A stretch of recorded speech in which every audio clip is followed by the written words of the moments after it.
Well, now the next thing is the actual radioactivity. Radioactivity क्या होता है? It is a nuclear phenomena which produces some radiation.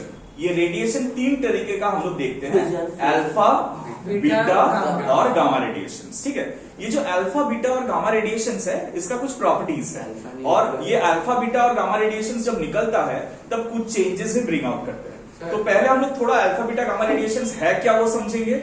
उसके बाद वो जब रेडिएशन होता है तब न्यूक्लियस में क्या क्या चेंजेस होता है वो हम लोग पढ़ेंगे. ठीक है, radio activity is what? It is a spontaneous phenomena. What do you mean by a spontaneous phenomena? लगातार नहीं, स्पॉन्टेनियस नहीं. There is a difference between spontaneity and continuity. Spontaneous का मतलब है उसको कोई एक्सटर्नल इंपल्स का जरूरत नहीं होता है स्टार्ट होने के लिए, वो खुद ब खुद ही चलता रहता है. समझ में आया? हाँ, क्या? Spontaneous, that is what is called spontaneous. मतलब जिसमें कोई एक्सटर्नल सोर्स का जरूरत इंटरनल से ही चलता है. हाँ, खुद ब खुद, वो खुद ब खुद चलता है. समझ में आया ना? That is called spontaneous disintegration. Disintegration क्यों बोला जाता है? क्योंकि यहाँ पर बड़ा न्यूक्लियस जो है ना वो टूट के छोटा न्यूक्लियस बनता है. अब वो क्यों होता है थोड़ा ध्यान से समझो. न्यूक्लियस के अंदर क्या है बताओ एक बार जल्दी से. न्यूट्रॉन्स और प्रोटॉन्स. न्यूट्रॉन में क्या चार्ज होता है? पॉजिटिव. No charge. इलेक्ट्रॉन में नहीं. और प्रोटॉन में क्या चार्ज होता है? Positive charge. तो सारा जो न्यूक्लियस के अंदर जितना भी चार्जेस है सारा पॉजिटिव ही है. अब एक छोटा जगह में उतना सारा पॉजिटिव चार्ज रखने के लिए वो रिपेल नहीं करेगा एक दूसरे को. सो ये जो रिपल्शन होता है उसको एक फोर्स बांध के रखता है. That force is called nuclear force. नहीं, दैट फोर्स इज कॉल्ड, हाँ, nuclear force is the strongest force known. सबसे ज्यादा स्ट्रॉन्ग है, इसलिए वो क्या करता है सारा न्यूक्लियंस को बांध के रखता है. Although the nucleons are continuously repelling each other. Alright, लेकिन राइट, अब क्या हो रहा है देखो, जैसे जैसे उसके अंदर एटॉमिक नंबर बढ़ता जाएगा नंबर ऑफ प्रोटॉन भी तो रिपल्शन क्या होगा? स्ट्रॉन्गर होगा. सो एक पॉइंट आएगा जब ये जो न्यूक्लियर फोर्स है वो उसको और बांध के नहीं रख पाएगा, छोड़ देगा, तब वो टूट जाएगा. So this spontaneous breaking of nucleus into smaller particles is what we call the radioactivity. इसे रेडियोएक्टिविटी बोलते हैं. पहले अल्फा, बीटा, गामा. गामा कभी खुद से प्रोड्यूस नहीं होता. ठीक है, अल्फा खुद से, अल्फा बीटा प्रोड्यूस होने के बाद ही गामा प्रोड्यूस हो सकता है. सर अल्फा, ठीक है, हमारे क्या कॉन्सेप्ट क्या है? आइए थोड़ा ध्यान से. सर यूरेनियम का मतलब वो ज्यादा एटॉमिक नंबर इसलिए वो रेडियोएक्टिव है. राइट, थोरियम, यूरेनियम, ये सब जितना हायर एटॉमिक नंबर होगा उतना वो अनस्टेबल होगा और उसका रेडियोएक्टिविटी का चांसेस ज्यादा होगा. समझ में आया? हाँ या ना? यस और नो? अच्छा, अब कुछ प्रॉपर्टीज हम लोगों को समझना है. Properties of alpha, beta and gamma radiations. So हम लोग अल्फा रेस, बीटा रेस और गामा रेस का प्रॉपर्टीज हम लोग थोड़ा लिख लेंगे जल्दी से कॉपी कर. हाँ, ऑब्वियसली मालूम है, बुक में दिया हुआ है. The first property is nature. What is the nature? The first property is nature. मतलब किससे बना हुआ है? Alpha particle. क्या प्रॉब्लम है? पेज खत्म हो गया इसका, पेज दे दे. हाँ तो हो गया ना, दे दिए ना. अब करो, कंसेंट्रेट. नेचर क्या है? What is the nature? Alpha particles are made up of doubly positively charged helium nucleus. इसका मतलब क्या है? हीलियम एटम मालूम है? वो कितना नंबर एटम है पीरियोडिक टेबल में? Second number atom. तो उसका एटॉमिक नंबर 2 है और उसका मास नंबर 4 है. मतलब उसके अंदर 2 प्रोटॉन रहता है, 2 न्यूट्रॉन रहता है. ठीक है, अब अगर उसको न्यूट्रल एटम बनना है तो उसमें कितना इलेक्ट्रॉन रहना चाहिए? 2 इलेक्ट्रॉन. ये अल्फा पार्टिकल जो है ना इसमें हीलियम का सिर्फ न्यूक्लियस पाया जाता है, मतलब इलेक्ट्रॉन नहीं होता है, सिर्फ न्यूट्रल ही है. हाँ, ऑब्वियसली एक एटम तो न्यूट्रल ही है हीलियम एटम, लेकिन अल्फा पार्टिकल हीलियम एटम्स नहीं होता है. Alpha particle doubly charge helium atoms होते हैं. मतलब उसमें से 2 इलेक्ट्रॉन निकाल लो तो जो बचता है अल्फा पार्टिकल वो नहीं, प्रोटॉन्स और न्यूट्रॉन्स बचेगा, मतलब उसका न्यूक्लियस बचेगा ना सिर्फ. सो ये जो न्यूक्लियस बचेगा जिसमें बाहर वाला 2 इलेक्ट्रॉन नहीं है उसको हम लोग अल्फा पार्टिकल बोलते हैं. समझ आया? So alpha particle are doubly charge doubly charge positively charge sorry doubly positively charge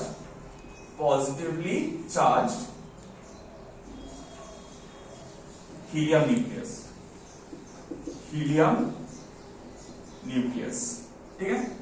beta particles क्या है? ये इलेक्ट्रॉन्स है। कोई these are हीलियम का या नॉर्मली? नहीं, इलेक्ट्रॉन्स तो किसी का होने का जरूरत नहीं है ना। इलेक्ट्रॉन्स है, सिर्फ इलेक्ट्रॉन्स है। और गामा जो है ये प्योर रेडिएशन है, हाई एनर्जी ईएम वेव्स। देखो याद है ईएम वेव्स चैप्टर में गामा रेडिएशंस पढ़े थे तुम लोग? वहां पर हाँ इलेक्ट्रोमैग्नेटिक वेव्स, स्पेक्ट्रम था तो सर स्पेक्ट्रम। सर ये बीटा रे में गामा रे में इलेक्ट्रॉन। हाँ गामा रेज में high energy EM waves, electron ही इलेक्ट्रोमैग्नेटिक वेव्स। समझना है? इसका मतलब क्या है? इसका भी पार्टिकल नेचर है, इसका भी पार्टिकल नेचर है, लेकिन ये पूरा वेव है, उसका भी पार्टिकल। अल्फा इलेक्ट्रोमैग्नेटिक वेव नहीं है सर। हाँ अल्फा इलेक्ट्रोमैग्नेटिक वेव नहीं है। एनर्जी है, एनर्जी के हिसाब से किसी को भी इलेक्ट्रोमैग्नेटिक वेव्स बोल सकते हैं, लेकिन इसमें पार्टिकल नेचर का वेट ज्यादा है। समझना? स्पीड, अब स्पीड क्या है? इसका 10 to the power 7 का ऑर्डर में होता है, इसका 2.7 into 10 to the power 8 metre पर सेकेंड ना, मीटर पर सेकेंड। और इसका लाइट का speed 3 into 10 to the power 8 तो गामा का ही होता है मीटर पर सेकेंड, ऑब्वियसली, क्योंकि गामा प्योर रेडिएशन ना, तो उसका स्पीड सबसे ज्यादा होता है। अच्छा, रेस्ट मास कितना होता है? रेस्ट मास इसका होता है 4 times द प्रोटॉन। ठीक है, मतलब 4 into mass of proton, mass of proton, that is nearly equal to 6.68 into 10 to the power minus 27 kg।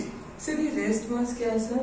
And इसका rest mass is mass of electron, मतलब जब ये पार्टिकल रेस्ट में रहेगा तब इसका मास कितना है, क्योंकि जब रेडियोएक्टिविटी होता है तब तो रेडिएशन के हिसाब से निकल जाता है ना स्ट्रेट, तो इसलिए तो मास ऑफ इलेक्ट्रॉन जो के 9.1 into 10 to the power minus 31, और इसका नो रेस्ट मास। क्यों? क्योंकि इसका पार्टिकल नेचर नहीं है ना, रुकेगा नहीं। हाँ नहीं रुकेगा नहीं, रुकेगा लेकिन रुकने से इसका कोई मास नहीं रहेगा। जैसे लाइट का कोई मास होता है नहीं सर। तो वैसे हाँ ये लाइट जैसा है, लाइट है, लाइट और साउंड। राइट। अच्छा नेक्स्ट चार्ज, ये बहुत इंपॉर्टेंट है। इसका चार्ज कितना है? अल्फा रेडिएशन में चार्ज कितना है? प्लस 2 प्लस, ठीक है, plus 2e, that is 3.2 plus 3.2 into 10 to the power minus 19 coulomb. ठीक है सर गामा रे और का नो रेस्ट मास है। हाँ नो रेस्ट, हाँ माने रेडिएशन है ना, अभी बोले लाइट का मास होता है लाइट, नहीं। तो इसीलिए वैसे समझ में आया ना। माइनस ई मतलब minus 1.6 into 10 to the power minus 19 coulomb, और इसका तो कोई पार्टिकल नेचर नहीं होता है, सो नो चार्ज। तो इलेक्ट्रॉन का चार्ज नहीं। राइट। हाँ क्वेश्चन कैसे पूछेगा? बोलेंगे क्वेश्चन कैसे पूछेगा। अच्छा, और इसमें वेवलेंथ बोला गया है, वेवलेंथ ये याद रखने का जरूरत नहीं है। Effect of electric and magnetic fields, electric and magnetic fields. नहीं ये बेसिक है, इतना लर्न करना पड़ेगा। I am reducing 4 pages into 1 page, उतना भी लर्न नहीं होगा तो नहीं होगा, पढ़ाई एग्जाम नहीं होगा, समझना है। इलेक्ट्रिक एंड मैग्नेटिक फील्ड्स क्या होता है? जिन लोगों में चार्ज हुआ वो चार्ज पार्टिकल्स ऑलवेज इलेक्ट्रिक और मैग्नेटिक फील्ड से क्या होता है? डिविएट हो जाता है, मतलब फोर्स एक्सपीरियंस करता है। ऑलराइट, सो अच्छा ये लेस डिफ्लेक्ट करता है, less deflect but opposite to beta particles, opposite to beta particles. ये मोर डिफ्लेक्ट करता है, more deflect and opposite to alpha particle, opposite to alpha particle. ये है क्या effect of magnetic and electric fields, electric and magnetic fields. तो मतलब electric और magnetic field के अंदर से ये अल्फा रेडिएशन छोड़ेंगे तो कितना डिफ्लेक्ट करेगा, समझ में आया? आयनाइजिंग तो जरूरी है सर। अच्छा नेक्स्ट क्या है? आयनाइजिंग पावर, ये बहुत इंपॉर्टेंट है। आयोनाइजिंग पावर मतलब क्या सर इसका? मतलब सर ये गामा रे में कुछ नहीं होगा? गामा रे में तो नो डिफ्लेक्शन, मतलब इसमें चार्ज नहीं है ना, सो इलेक्ट्रिक फील्ड और मैग्नेटिक फील्ड चार्ज के ऊपर एक्ट करते हैं, इसके ऊपर नहीं एक्ट करेंगे। अच्छा, what do mean by ionising power? देखो अल्फा रेडिएशन किससे बना हुआ होता है, बोला हमने पॉजिटिवली चार्ज हीलियम आयंस। तो वो अगर हम लोग नॉर्मल एटमॉस्फेयर में छोड़ देंगे, वो उसको क्या चाहिए होगा, इलेक्ट्रॉन, राइट? वो किसी से भी इलेक्ट्रॉन ले लेगा, तो जिससे इलेक्ट्रॉन लेगा उसको आयनाइज कर देगा। अब उसके पास दो पॉजिटिव चार्ज है, तो वो दो इलेक्ट्रॉन छीनने की कोशिश करेगा सबसे, तो वो बहुत ज्यादा आयनाइजिंग है। लेकिन इलेक्ट्रॉन जो है उसके पास एक ही चार्ज है, तो वो थोड़ा कम आयनाइजिंग है। सो दिस इज मैक्सिमम, हाँ दिस इज मैक्सिमम, ठीक है। This is less than alpha, but more than gamma, more than gamma, and this is minimum. इसमें होता है, हाँ होता है, क्यों बोल दो, इसमें एनर्जी होता है ना, वो एनर्जी जाके एक दूसरा एटम में धक्का देके उसका इलेक्ट्रॉन निकाल सकता है, समझना? सो इसमें मिनिमम होता है, एकदम नहीं होता है ऐसा नहीं है, कम होता है, ठीक है। सो आयनाइजिंग पावर सबसे ज्यादा किसमें है, अल्फा में, उससे थोड़ा कम बीटा, और एकदम कम होता है गामा में।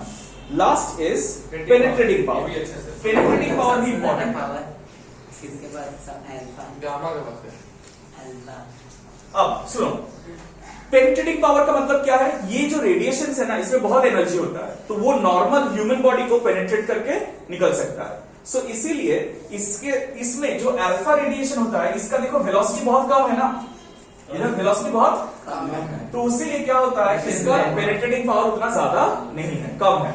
इसका थोड़ा ज्यादा है और इसका सबसे ज्यादा सर ये पेनिट्रेटिंग पावर। बीटा रेस है, ये आप लिखे less than alpha but more than gamma, ये क्या है सर? ये ionising power, ionising power sir ये अल्फा से ज्यादा होता है और गामा आयनाइजिंग से पावर, कम। हाँ अल्फा से कम होता है, less than alpha, sir wavelength और इससे कम होता है आयनाइजिंग पावर। अभी भी बोले ना, इलेक्ट्रॉन के पास एक ही चार्ज है, हाँ, हाँ, हाँ, हाँ। इसके पास तो दो चार्ज दो है ना, चार्ज तो ये है। ज्यादा आयनाइज करेगा, इसके पास एक ही चार्ज है, कम आयनाइज करेगा। सर वेवलेंथ और वेलोसिटी इनवर्सली प्रोपोर्शनल है। नहीं, v equal to f lambda ना, डायरेक्टली प्रोपोर्शनल है। अच्छा, सो सो बोले ये स्पीड कम हुआ तो बोले ना ना penetrating power is different. Penetrating मतलब कितना अंदर घुस सकता है, समझ में आया ना? सिंपल सा बात है, अगर हम लोग एक बुलेट को हाथ से थ्रो करेंगे और गन से थ्रो करेंगे, किसमें ज्यादा पेनिट्रेट करेगा? सो ऑब्वियसली एक पेनिट्रेटिंग पावर इज स्मॉल, इसमें स्मॉल, इसमें लार्ज, और इसमें very large, very large. Okay, so next stopping substance. देखो इसमें ना तीन चीज इंपॉर्टेंट है, थोड़ा ध्यान से देखो, एक दो तीन, तो बायोलॉजी लैबोरेटरी में ये तीन चीज बहुत इंपॉर्टेंट है, ये याद रखना ही पड़ेगा, और बाकी तुम थोड़ा कम याद रखो उससे भी चलेगा। अच्छा, स्टॉपिंग सब्सटेंस, स्टॉपिंग सब्सटेंस में इसमें क्या होता है, नॉर्मल लाइक थिन पेपर या ह्यूमन स्किन, पेपर स्किन, उसमें स्टॉप हो जाता है। लेकिन तो वो जो निकलता है फिर बीटा रेडिएशन जो है, तो क्या है, 1 मिलीमीटर थिक लेड को पेनिट्रेट कर सकता है, up to 1 millimetre thick lead, ये up to 30 centimetre thick lead, 30 centimetre thick lead को पेनिट्रेट कर सकता है। हाँ, लेजर लाइट का बीम क्या है वो? हाँ लेजर लाइट में जो रहता है, नहीं वो अलग चीज है, वो लाइट है, नॉर्मल लाइट।